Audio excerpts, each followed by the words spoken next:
I want to reiterate first some of the things that David said at the beginning. That is, that historians, in trying to assess the historical reliability of a figure in the distant past, look for early sources, multiple sources, and independent sources, and we have none of these for Muhammad. And David referred to a massive gaping hole in the record, and that is indeed a massive hole. It has to be emphasized that it's extraordinarily strange and completely inexplicable that if Muhammad existed and delivered the Quran in whole, although it wasn't collected till after his death, but it was complete, presumably, at the time of his death, then the Arabs began to conquer the Middle East, North Africa, and Persia in the 630s, 640s, and the subsequent decades, energized by and motivated by the teachings of Muhammad and the Quran.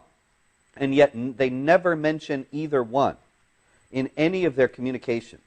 And the people who were conquered, who left abundant records, and they say that the Arabs came and they laid waste, they never call them Muslims, they never say they had a holy book, they never say they had a new prophet, they never say they had a new religion. They call them Ishmaelites, Hagarenes, Saracens, and so on. And they never call them Muslims.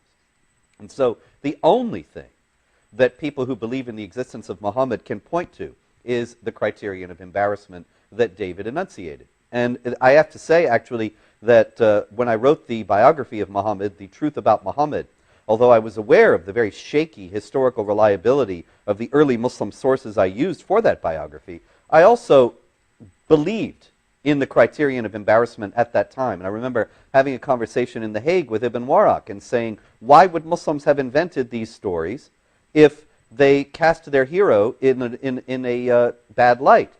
And he, of course, very calmly pointed out something that I had never thought of, that David has already enunciated as well, that what's embarrassing in the 7th century or the 8th century or the 9th century in a very different social and cultural context is not what's embarrassing in the 21st century to Americans or even to Muslims in the Islamic world. And so David lists 7, and I'll go through these. There are explanations for all of them. For example, Muhammad being afraid that he is demon-possessed. Ultimately, it is determined that he is not demon-possessed. One of the clear reasons to invent a story of that kind is to lay to rest charges that all of this is demonically inspired in the first place, and say, well, that's been considered. Actually, it was considered by the Prophet himself, and then ruled out on the basis of sound evidence. The idea that he was suicidal is also bound up with that he was afraid that he was under the spell of dark forces, and then those dark forces appeared to him and reassured him that they were not dark forces at all, and he was completely reassured and went on to fulfill his mission. The idea of the satanic verses, that he delivered revelations that turned out to be satanically inspired. This is, of course, a persistent embarrassment, and most often you'll find Muslim apologists saying that this event didn't happen at all because they have no explanation for it. But the clear explanation for it, if one posits that all of this was made up by a committee and by various people over a period of time in order to develop a religion for the Arabs that would justify and unify, strengthen, and help expand the Arab empire, then obviously if this thing is in a position of flux and if this religion is being developed, it's going to go through stages, and it's going to go through stages that contradict earlier stages. And so there has to be some explanation made of why things were taught that then are not taught. And so it's exactly the same if one believes in the existence of Muhammad and saying that he's a false prophet who changes his teaching to suit the changing situation, and then he has to explain that. It's the exact same explanation in this case, that the Arab leaders, in developing the stories of Muhammad, they had to explain contradictions. And so this is the explanation for it. It's the same thing when he's the victim of the black magic. Here again, he emerges victorious over the black magicians, and so this is designed to reinforce that this is not black magic, that this is distinct from black magic, and that it is powerful over black magic. The idea that Muhammad has a special exemption from his own moral law. Well, Allah can do what he pleases, as we know is repeated many, many times in the Quran and in Islam. And Muhammad is touted in the Hadith, as David well knows, as having been given the sexual potency of 60 men. And this is something that's held up as a sign of his extraordinary position, his extraordinary virility, that he was not like other men. He was not an ordinary guy, but he's somebody worthy of obedience and worthy of emulation. The idea that his end is ignominious has another political purpose, that instead of dying in battle, he dies being murdered by the Jews. The demonization of the Jews is something that runs as a golden thread through the Hadith, as well as the Quran itself. And it seems to be a particular preoccupation of the Arab leaders at the time that the Quran and the Hadith were being put together to demonize the Jews, as evidently they saw them as formidable opponents to the new religion. And so to have them even going so far as to kill the prophet, as they killed the other prophets, as the Quran endlessly reminds us, is just another brick in the wall of their dehumanization and demonization. And I left the Zainab story for last, because that one is a bit more complicated. This is the most clearly embarrassing story to Muslims. It appears that even the account in the Quran, as elliptical and clipped as it is, in chapter 33, is evidence of the embarrassment. The basic story is that Muhammad married his former daughter-in-law, and evidently some of the Muslims were upset. And so Muhammad, in order to get around the laws of consanguinity, he said, well, there is no adoption. And chapter 33, verse 4 and 33, verse 37, it rules out adoption for Muslims. And Zayd, who was Muhammad's adopted son, has to go back to using the name of his father and call himself Zayd bin Haritha rather than Zayd bin Muhammad, because adoption is illegitimate, as it is in Islam to this day.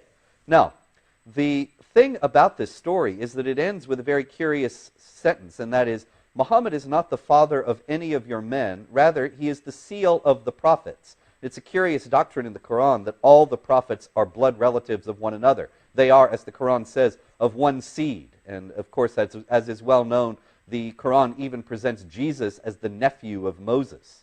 Now, the idea that the prophets all had to be from one bloodline made it clear that if the Arab leaders who were making up Islam had to present Muhammad as the last prophet, to avoid challenges from other prophets who might weaken their empire by becoming the center of a divided loyalty, then they had to make sure that Muhammad would be emphasized as the final prophet, the seal of the prophets, which meant, if all the prophets were of one bloodline, that Muhammad could have no son, either natural or adopted. And this story was invented in order to show that Muhammad had no son, and that he even did have an adopted son, but Allah ruled out the necessity for adoption, ruled out the legitimacy of adoption, and emphasized that by giving Muhammad in marriage his adopted son's ex-wife.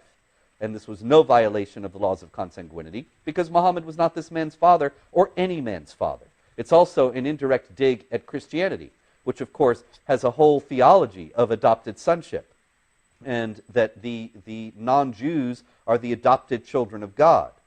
But if adoption is illegitimate, then it is a delegitimization of Christianity. And one of the key elements of early Islam is not only an intent on delegitimizing Judaism, but also delegitimizing Christianity and demonizing both as enemies of the Muslims. And if you look at the social and political and cultural milieu of the days in which the Arab Empire was expanding and consolidating, Jews and Christians are the principal enemies of that expansion and consolidation. And so they end up being canonized, so to speak, in the Quran as the worst enemies of the Muslims. Actually, of course, it says the Jews are the worst enemies of the Muslims, and that the Christians they will find closest to you, but then it hedges that around with caveats, saying that any Christian who believes that Jesus is the Son of God is under a curse, and so on. And so the only Christians that it ends up really talking about are Christians who are of a heretical sect that denies the divinity of Christ, denies even that he's the Son of God, denies that he is the Savior and died on a cross. There was Gnostic Christian literature that denied that Jesus died on the cross, and it appears that these were some of the traditions that the early Muslims picked up to create the teachings about Jesus that are in the Quran and Islam. And so I come back around in the conclusion to where I started at the beginning, that there is no mention of the Quran from people who are supposed to have been motivated by it and energized by it in the first 6 decades of its supposed immediate ascendancy and its being the inspiration for these great conquests. And the only explanation for that is that it didn't exist yet, and it was put together later out of Jewish and Christian material, mostly from heretical Christians, who left the mark of their doctrines on it. And these doctrines were adulterated then by the Arab leaders in order to paint Judaism and Christianity in the most negative light possible. But in any case, there is, in all of this time, in the first part of the 7th century, after the time that Muhammad is supposed to have died, and even into the 8th century, there is very slight mention of Muhammad, very slight mention of the Quran. Then suddenly, in the 8th century, and particularly in the 9th, we begin to hear these stories of immense detail, where we know so much about Muhammad. We know practically everything that he did every day. And yet, where were these stories in the 7th century? Why do none of the early Muslims ever tell them or even mention their guiding prophet? Why is it that they hid these stories away if they had them and never even referred to them? Obviously, this is much more likely to have been a process of legendary elaboration, and that once Muhammad was established as a figure who was going to be the center of this religion and somebody who was worthy of emulation, then it became necessary for people to fill in the story about him and to make up accounts of what he said and did. One of the most notable things about this is that the Arabs, in the time that Muhammad is supposed to have lived, up until the year 627, actually used a calendar that was a lunar calendar, but it contained leap months, that is, extra whole months, that would bring the lunar calendar in line with the solar calendar. Now, the funny thing about this is that the leap months were abolished in 627, and in the accounts of Muhammad's life, he never does anything in leap months. And yet, he's supposed to have been 57 years old in 627. So he lived all his life with leap months, and yet he never did anything during them. Obviously, the best explanation for that is that the stories were invented at a time when the Arabs forgot they ever had leap months. And so they never put any stories in those times. But that just shows up the legendary character of this material.